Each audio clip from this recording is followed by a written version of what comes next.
Already मु पानी सहित चाउल दे देछि एबे दीटा तेजपत्र देदेबा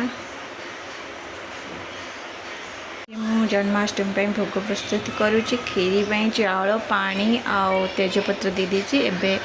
गुजराती चट्टा कुट्टी की ता गुंड नै जाइछि हमें प्रेशर ता लीटर कवरटा दे देबा एबे एठी हमें पूरी ପାଇଁ अट्टा दଳି नबा सेते बेले जे हमर प्रेशर कुकर रे बसिछि जो खीरीटा सीटी लागी जाइथिबो एबे हमें अट्टाटा नै जिबा पूरी ପାଇଁ ये हमें तेल नहीं जीवा अल्प तेल नहीं जीवा से तेजपत्र टी पकईदेवा अदा जीरा डालचीन गुजराती पेस्ट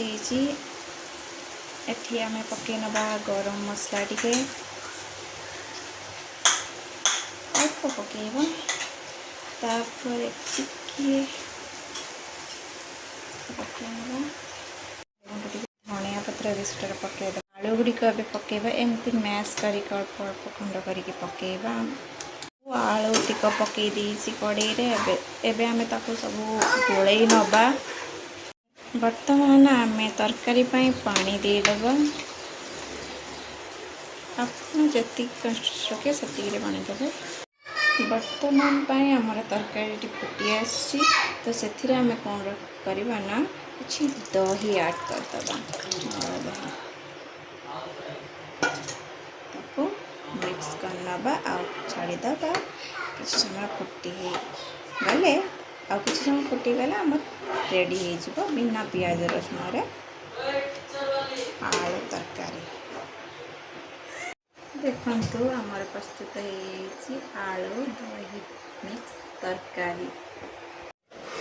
बर्तमान आम खीरा को प्रेशर सीटी दे दी तो एबे आम से क्षीर ऐड करनबा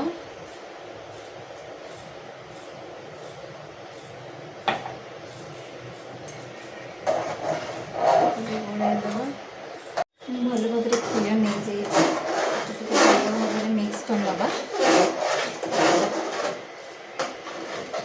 फुटी आसला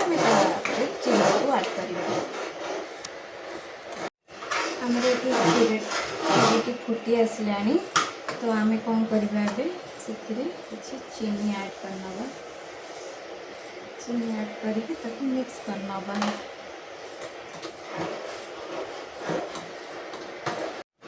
वर्तमान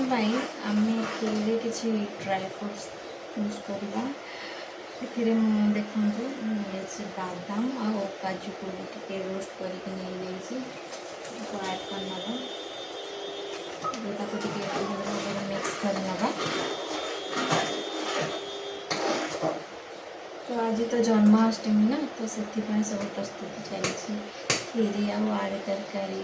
तापर पूरी करवा देखंतु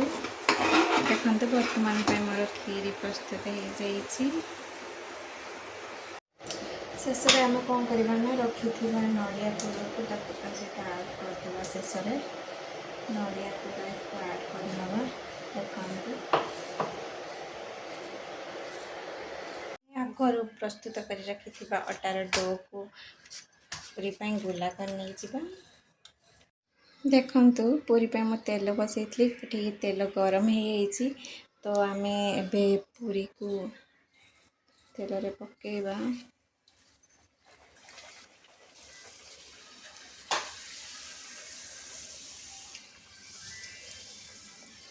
देखंतु पूरी केमती भल भाव पूरा फुली जाइए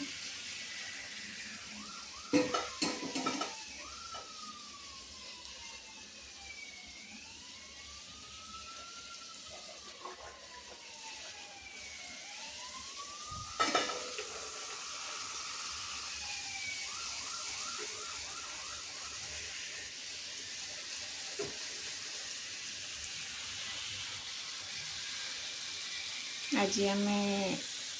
जन्माष्टमी कान्हा लड्डू गोपाल स्पेशल भोग थाली बनाऊँ प्रस्तुत करूँ तो मोर ऑलमोस्ट आलू सब्जी और पूरी खीरी प्रस्तुत हो तापर आमे पूजा ପାଇଁ प्रस्तुत करवा। आज जन्माष्टमी पर मोर स्पेशल भोग तैयारी भोग अच्छे पूरी आलू सब्जी खीरी आउ स्वीट्स। आज जन्माष्टमी आम